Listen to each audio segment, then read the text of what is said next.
Hi, everybody. Can you hear me? Yeah, I think you can. Awesome. So we're going to do something special right now. We're going to do something really special, something a little unusual, something you might not have done before. We're going to create a new culture together. We're going to do it in an intentional way. We're going to do it on purpose. Well, we're gonna do a bunch of activities to practice this new culture. We're gonna plant the seeds of this new culture here today in this room with all of us together. And maybe we can take those seeds and cultivate this better culture when you get back to the office on Monday, or back to your family tonight or Saturday, whenever you're going home or back to work. To get started, I want you to think about the best team you were ever on in your entire life. And this could be the work team you're on right now. This could be a previous work team. This could be a nonprofit group that you're part of. It could be a sports team, a group of hobbyists. It could be your family, even.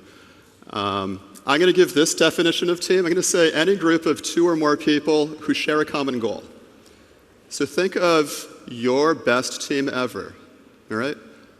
Maybe close your eyes, meditate on this best team, go back to how it felt to be on that team. How did it feel? And really try to re-experience it.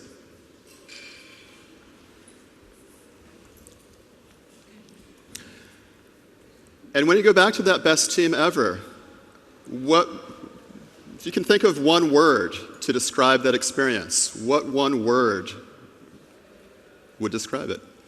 Feel free to shout some words out in any language.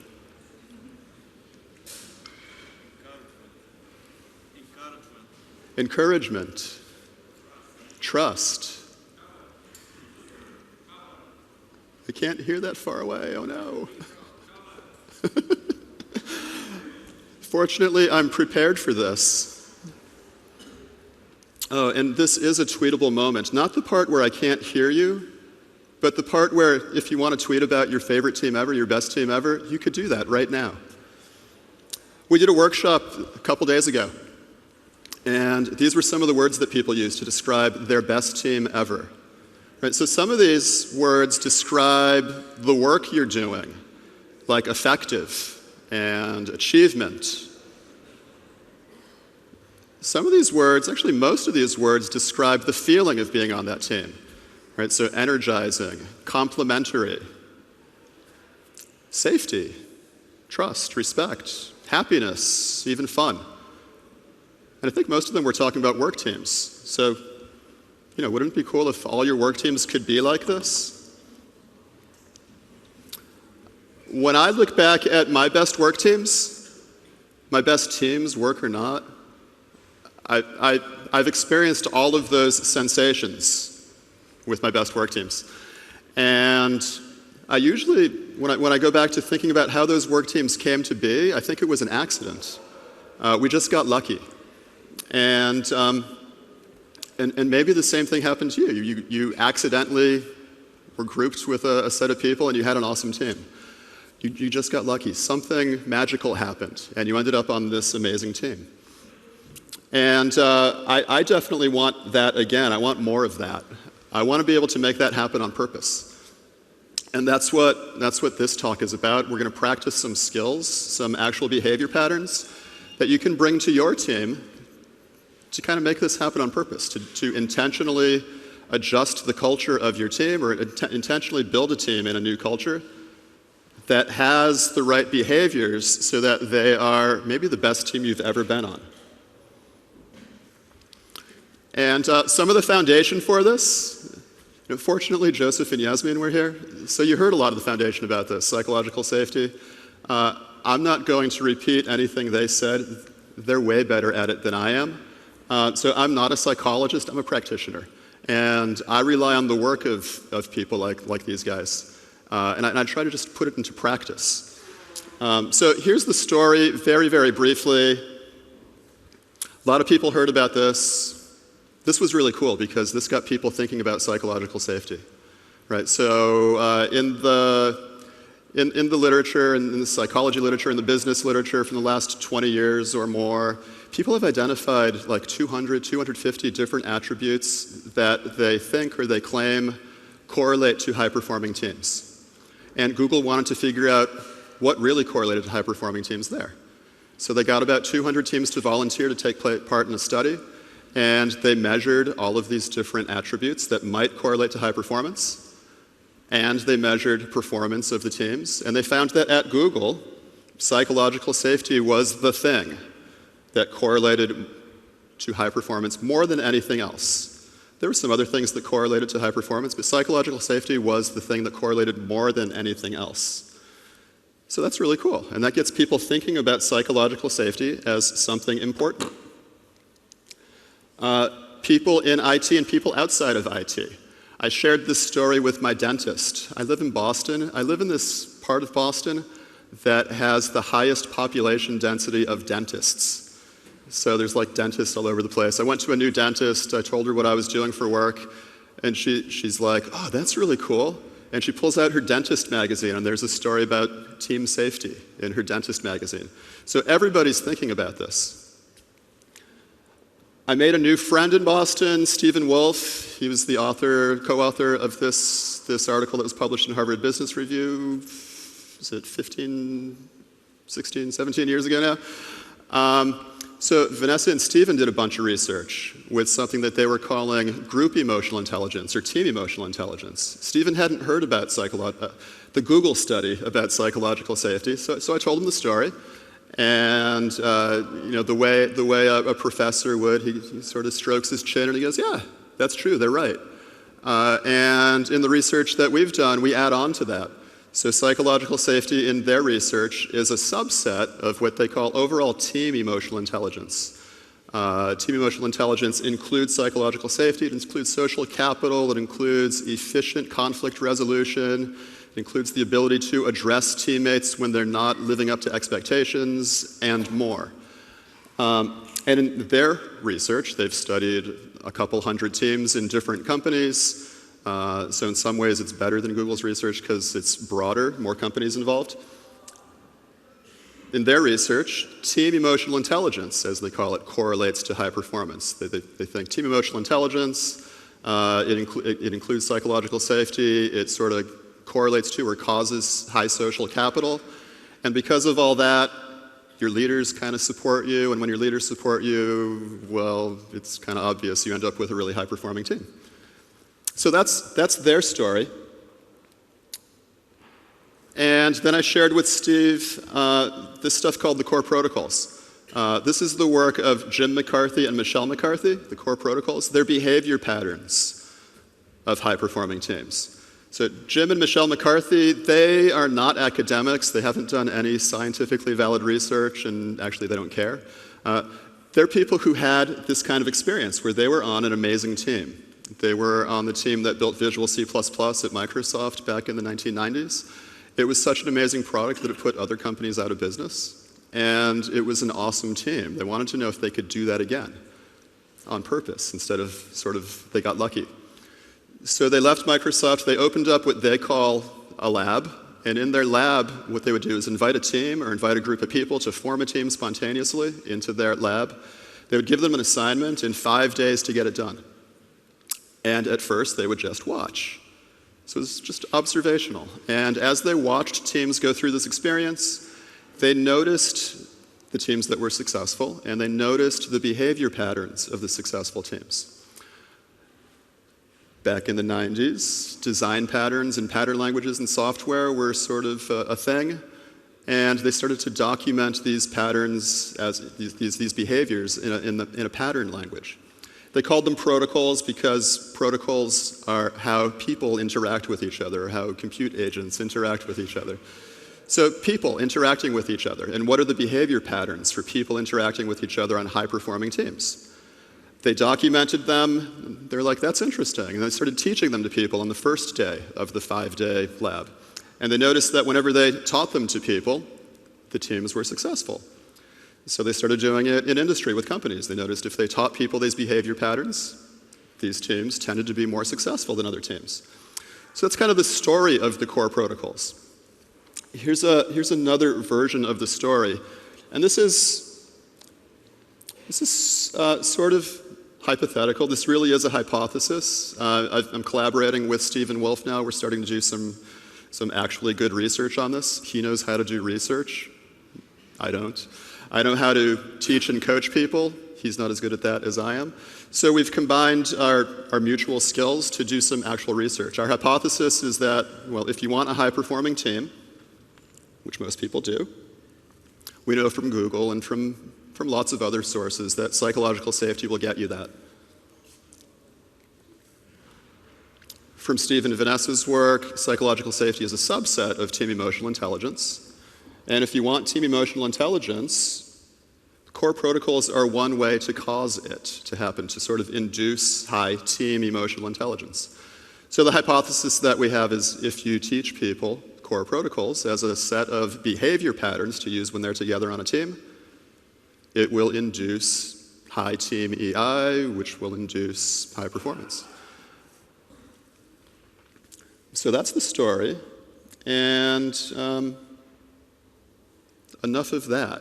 Now we're actually going to try some of this together. I think it's really important to try it, to learn it by doing it, and I want you to leave with some of these team EI skills.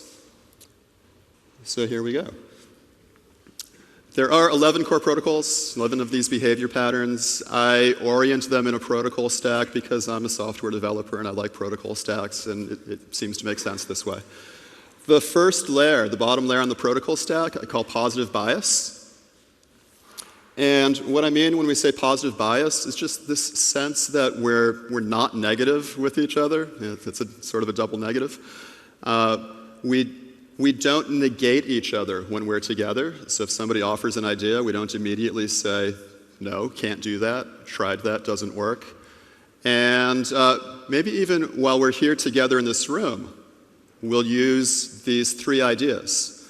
So, and by pretend, I mean, this is kind of a learning strategy. If you want to give this stuff a try, if you want to learn it and practice it a little bit while we're here together, pretend that it works, pretend that it's good ideas, maybe hold on to negative feelings about it, and try it out for the next 35 minutes while we're together.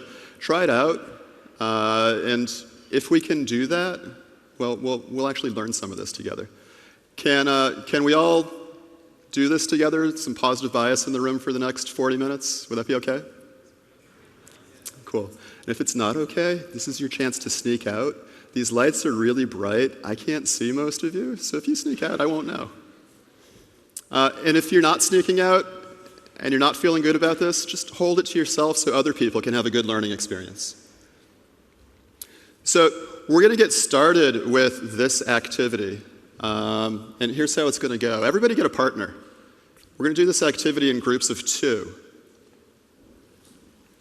So find a friend, make a new friend, introduce yourself maybe, show your conference badge so it's easy to remember the person's name.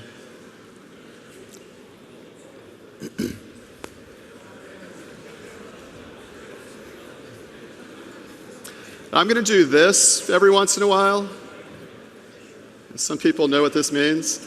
If you see anybody in the room doing this with a raised hand, will you also raise your hand and look up here at the stage?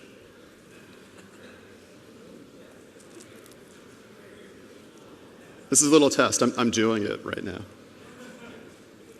So if you see anybody doing this, will you also do this and stop your conversation and look up at the stage? Cool. All right. So everybody has a partner. Shake your partner's hand. Okay. So that's a free professional facilitator tip that I'm giving you.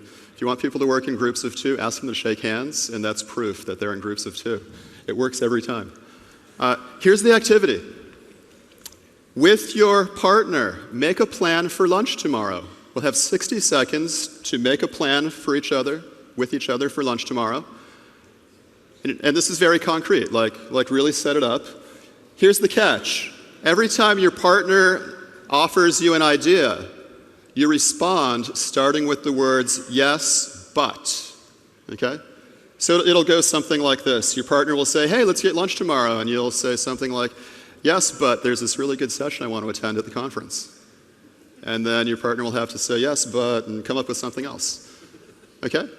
So there's the activity. I'm going to start a 60 seconds timer. Go ahead. Make a plan for lunch tomorrow. Always say yes, but.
Cool. All right, we're going to do one more iteration of this. In this version, every time your partner suggests something, you'll respond starting with the words yes and.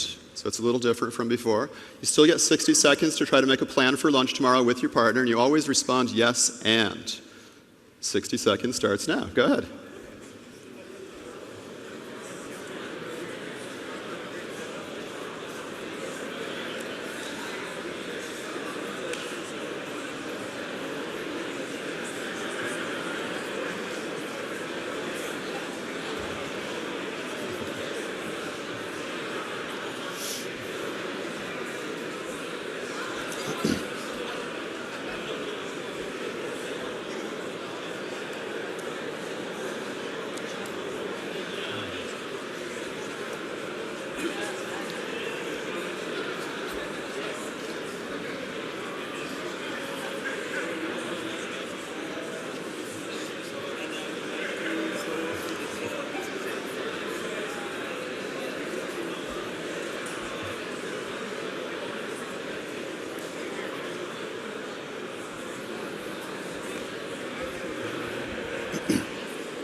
All right, and we're going to do a really fast debrief on this. We're not going to let everybody say how that experience went because there's too many of us. The first experience, the yes, but, how did that go for people? Actually, I'm going to jump down so I can hear a little better. So how did that go, the yes, but? Just somebody near me, it felt negative. It was awkward. You had to really rack your brains. And the other one, the yes and, how did that one go? It felt cooperative. You came to agreement. Faster. It was faster. What? Creative. It was creative. Okay, you were creating lunch together versus sort of destroying lunch together. Yeah, okay. Yeah, that's how most people respond to this. Yes, but seems to destroy. Yes, and seems to create. And it's just an example of positive bias. And in this example, you could take this as something concrete.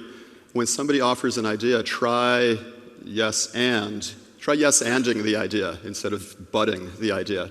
And see if that helps you create more together, which is what most of us are doing. We're creating. So we've got this layer of positive bias, just sort of as an undercurrent to the rest of it. And we add on to that a layer of freedom. The idea of freedom here is autonomy, sort of like what Dan Pink writes about in the book Drive. Everybody feels good about themselves and they perform better when they have more autonomy. We sort of build this into Agile, we build this into Scrum, some of these ideas of autonomy. And in core protocols, so behavior patterns sort of factored out of high-performing teams, We've got this thing called the core commitments. You can look it up. I'll give you some URLs later on. We've got 2 specific behavior patterns that people on these high-performing teams can use to build in a sense of freedom. The first one is called pass. Pass is really, really easy. And it kind of goes like this. If we're on a team and pass is one of our norms, if it's one of our team agreements, explicitly maybe with each other, anytime somebody on the team doesn't want to do something, for any reason, they just say, I pass. And that's it. And nobody questions them about it. Nobody tries to make them not pass. Nobody talks about them for having passed. This is one of the things that helps people feel safe. They can choose not to do something in the moment, and it's okay. Right? So that's pass. Oh, and if they want to do it later on, they say, I unpass. And you know, an example of this could be like it's your turn in the daily stand-up, but you're not quite ready. So you just say, I pass. And you might even be ready until tomorrow, and that would be okay on a team that has this as their norm. The other version of this is called checkout. It's sort of like pass and more. So in checkout, for teams that have this norm, this agreement with each other, if you can't be engaged with the team when you're physically present, you check out. Now, there are a lot of teams that have this behavior pattern. They get together in a meeting room to talk about something really important, and they sit down in chairs and they sort of aim the tops of their heads at each other while typing or texting or doing something else, and they're not engaging with each other. They're not doing the work. So instead of that, which is really inefficient, we've got this more efficient thing. We're engaged when we're present. Being present in the room with your teammates indicates that you're engaged in the work. And if you can't be engaged for any reason, you don't feel good, you feel afraid about something, you've got something more important to do, you have to email somebody, any reason at all, you check out. Checking out looks like this. Let's see if I can do it here. You say, I'm checking out, and you leave.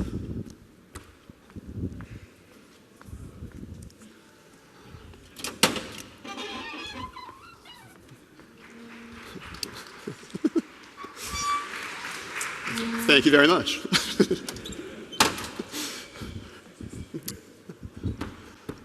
Right, you actually physically leave the space, and this is good for your teammates. It makes it really obvious that you're checked in. It makes it obvious that you're engaged and that you're there to do the work. And if you're not there, it means you're not there to do the work. And it's really easy for your teammates to understand what's going on. The same agreements apply as with pass. Nobody tries to make you not check out. Nobody chases you out of the building and tries to drag you back in. Nobody talks about you after you left. These things would make it unsafe to have this sort of freedom on your team. So these are the agreements that kind of go along with these behavior patterns. So on top of that layer of freedom, we build self-awareness.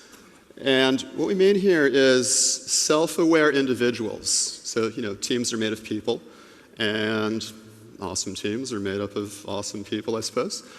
And what we're doing with these behavior patterns, by observation, people on high-performing teams have self-awareness about their current emotional state. They can put a word on it, maybe more than one word on it.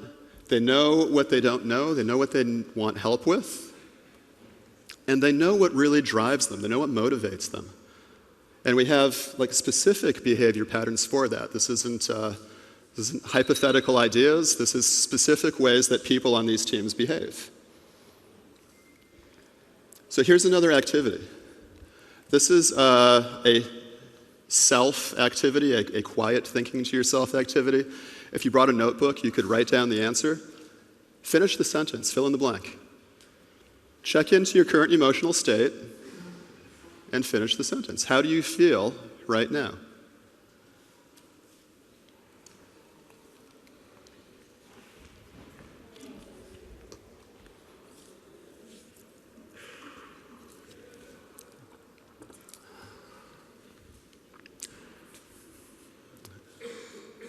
Does everyone have an answer?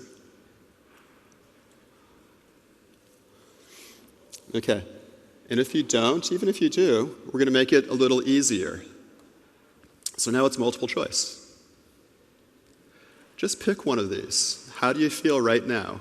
Check in with your emotional state. And if you're not sure, you can iterate over the list. You can ask yourself, do I feel glad? Do I feel sad? Do I feel mad? Do I feel afraid? Just pick one.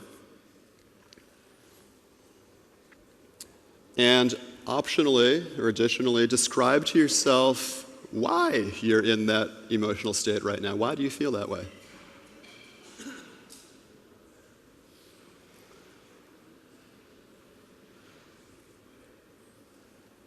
Okay, so this is a little bit of self-awareness about your current emotional state.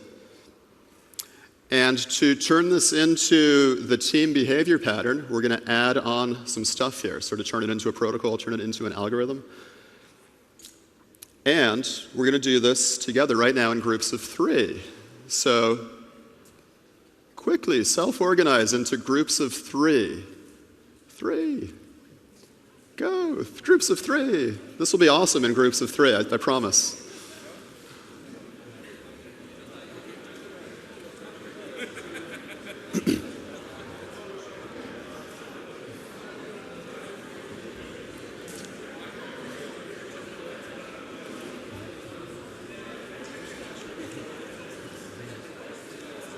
Okay, so it looks like most people have a group of 3, at least as far as I can see in the bright lights. Okay, here's how the activity works. In your group of 3, each of you, one at a time, will follow this script. You say, I'm checking in.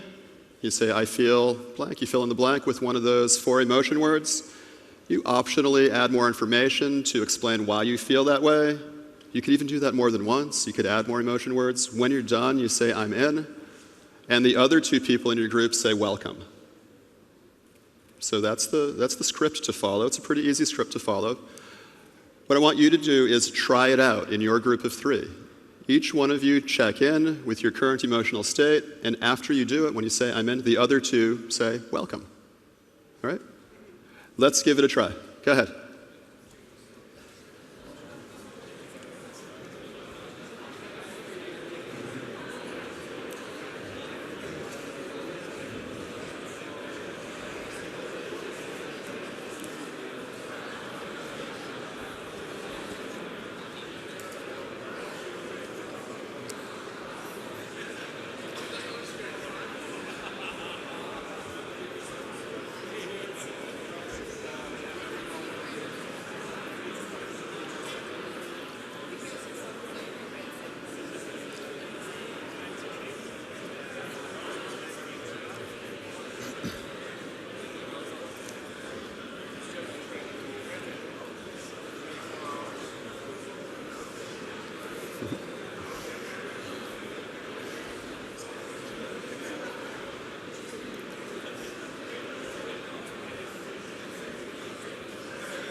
And if all 3 of you have done it, you could even do it again.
All right, thanks. And another quick debrief, and I jumped down so I can actually hear you and see you. That experience of doing check-in with each other, what was that like for you? It was great. It was weird.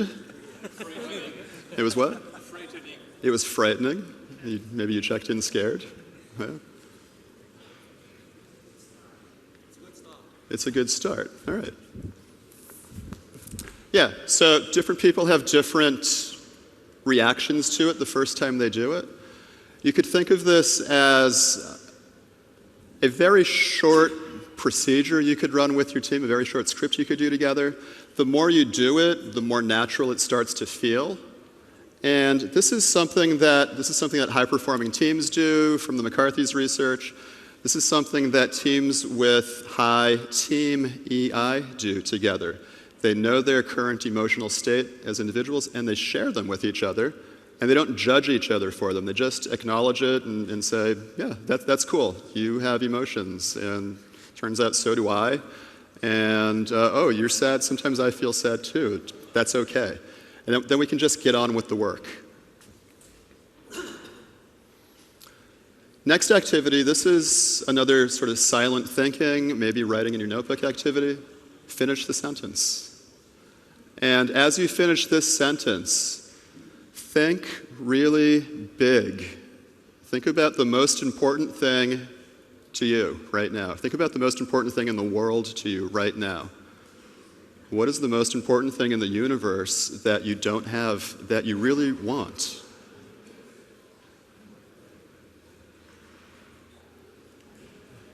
And you can really answer that. Write down an answer for yourself.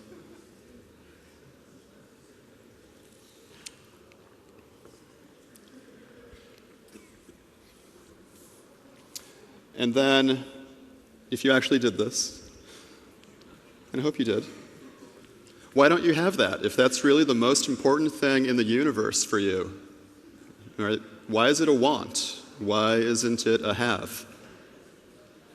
So what's blocking you? Why don't you already have this most important thing? What's blocking you? Another silent thinking, maybe write it down. What's blocking you from having everything you want?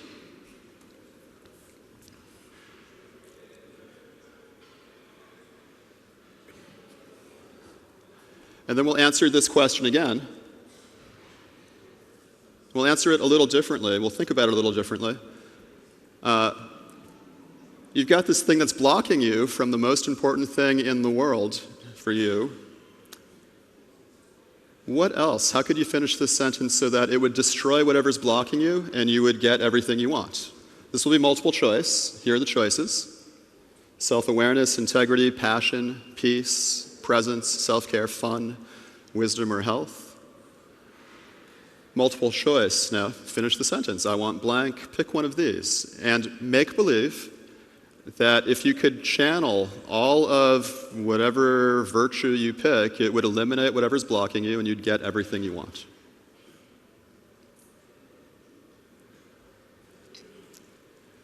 And if you're not sure which one to pick, the default answer with a star next to it is self-awareness. Sometimes people laugh when I say that. So self-awareness is a really good one. If you're not sure what you want, maybe you want self-awareness. And make believe that if you just pursued whatever virtue you pick here, like single-mindedly, it would get you everything else that you want.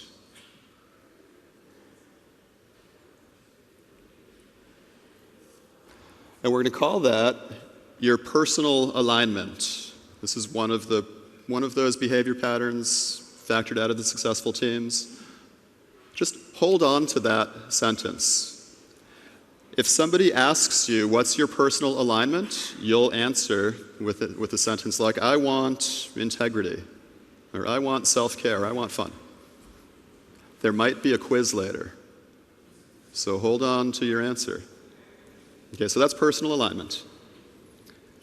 And what we've done so far is we've taken this sort of stance of positive bias. We've added freedom onto it with a couple of explicit behavior patterns, a couple of explicit team norms. We've added on some self-awareness and some explicit ways to do that. And they are behavior patterns, they're team norms, they're things that we can actually do together. And we'll take these awesome self-aware individuals and connect them now into a cohesive, interdependent whole. We've got some behavior patterns for that, and yeah, it turns out check-in, that we did, the emotional check-in, that is a connection behavior pattern, right? Because now we're connected more with each other. Ask for help, it turns out it's also a connection behavior pattern, because you have to ask somebody else on your team for help. Personal alignment, we'll see in a moment how it's a connection behavior pattern. There's another one called intention check. It's sort of about keeping a positive bias when somebody on your team does something that you're concerned about. You assume positive intent and you ask them questions about their intentions. And then there's investigate.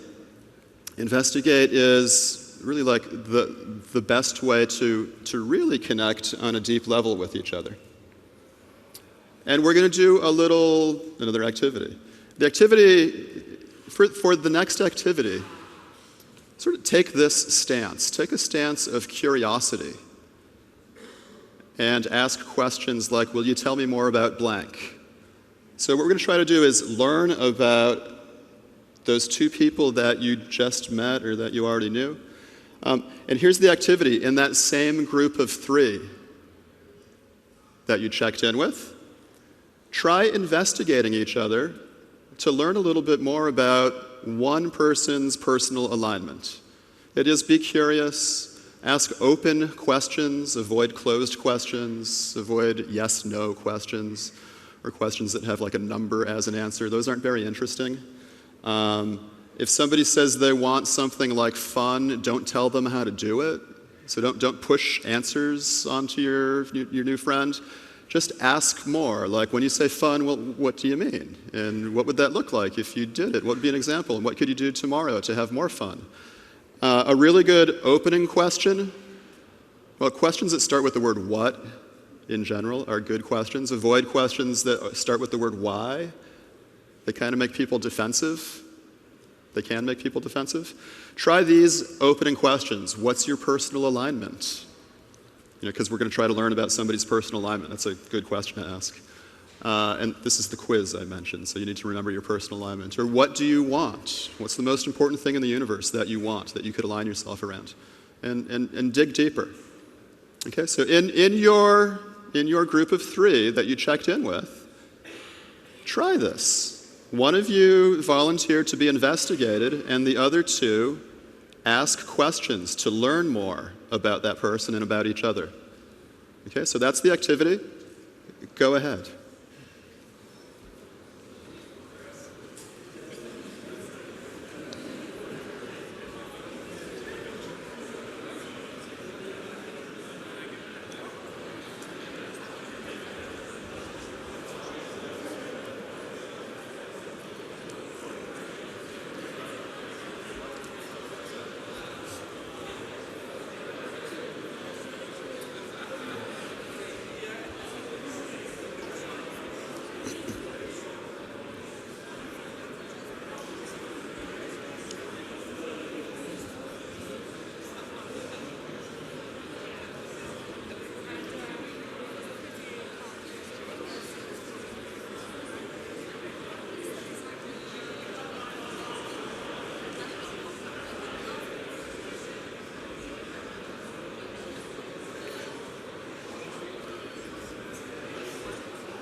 All right, we'll do another quick debrief on this. What was the experience of investigating somebody about their personal alignment like for you?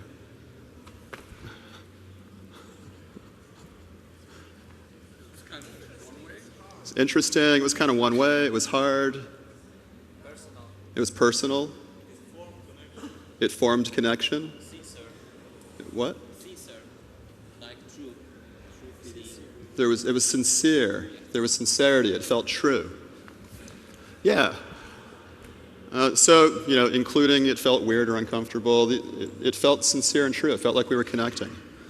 And this is usually how people react to this, especially the first time they do it. And as you practice it more, just investigating about anything, people find that it connects them more. Whenever I do this with people, or when I'm in a room like this, or even a small room, and I'm investigating with people, or I'm watching people investigate each other, there's a sensation that happens in my body. And I don't know if anybody experienced a physical sensation. For me, it happens right around here, right around the diaphragm. It's a really nice sensation. It's a good feeling. It's actually the same feeling that I call love, right? So this is sort of like a recipe for love. And maybe by observation, high-performing teams are in a state called love. That might not be a word that you use at your company very frequently. That's okay. You can tone it down. You can call it friendship. So on high-performing teams, it seems like people at least act like they're friends. They might not really be friends, but at least they have the behavior patterns that an outside observer would call friendship. And if friendship is also not really something you talk about at work, don't worry. We can turn this into source code. Right? So if you just want to run the source code, you can do this. And it could be that your brains are the computers and you're running this operating system in your brains. And then it's totally okay, right? Because it's just code that we're running. Okay, so building onto this, we've got this nice cohesive team now, people who act like they care about each other. They're at least aware of each other. They're well connected. And we can add on to that practically anything. You could add Scrum or something onto that. Scrum actually doesn't really work if you don't have an awesome team of connected people. Having built this awesome connection, you could add on Scrum to it. You could add on anything to it. There's some more behavior patterns that we like to talk about. Decider and resolution are two things to make efficient decisions, to make decisions efficiently that everybody agrees on. It's a totally consensus decision-making protocol. And resolution is a way to quickly resolve disputes. We've got a thing called perfection game that makes it really easy to collect the best ideas of the team together quickly and efficiently. So we've got productivity built into these, and you can do anything else you want to add on productivity. And then we've got one more protocol for error handling, right? You always need error check in your protocol stack. So one more protocol, it's called protocol check. As a team norm, what it does is it makes it normal for us to get things back on track when we violate our agreements with each other. It could be really easy, like we're always 5 minutes late for the daily stand-up. Maybe we could start it on time. It could be like you're using emotion words that are not in my vocabulary. Could we go back to those 4 fundamental ones? It's really just getting back to our agreements with each other. So those are the 6 layers of the stack, some particular behavior patterns that we can actually use with each other. Some key takeaways, this pretty diagram. People have been studying this stuff for a long time. They know the attributes of high-performing teams. In most of the academic research, they talk about if you notice this, you will also get that, but they don't talk about how to induce it. We've got core protocols as one way to probably induce team emotional intelligence and get high performance. And we've got an idea of continuous teaming, like do this all the time. Don't just do this when you form the team. Don't just do this once a year at some fun team building event. Do team building all the time, and if you use norms like this, behavior patterns like this, then you can build your awesome team, maintain your awesome team all the time. To learn more, check out the McCarthy's book, Software for Your Head. They're software developers. They really do talk about this like it's an operating system you can download into your brain and the brains of everybody on your team and just execute it together. You can check out my book. It's a more concise version of their book. Oh, you could visit the website, thecoreprotocols.org, or this really short URL, TCP, thecoreprotocols.gg. If you'd like to get involved in the research we're doing, if your team would want to take part in this research, this hypothesis that if you do core protocols together, you will get high team EI, you will get high performance, let me know. If you want to actually learn this with your team, we can do this together. Just let me know. The next class that we have scheduled is going to be just before the Agile conference in Florida in the United States in August. So if you want to come to that, let me know. Finally, one of the behavior patterns of successful teams is we do this thing called perfection game. Will you play perfection game on this session for me? You could snap that QR code, or you could go to that short URL, and it's a really short survey form to fill in. It'll take you 2 minutes. I'd really love your help. And that's it. That's the end of our talk. Thank you all for being here.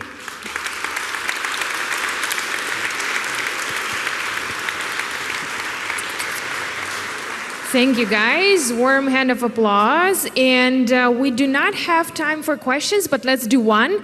But before I do so, can I take a selfie with you? Nobody will believe me that I led the 800 people tent. Woohoo!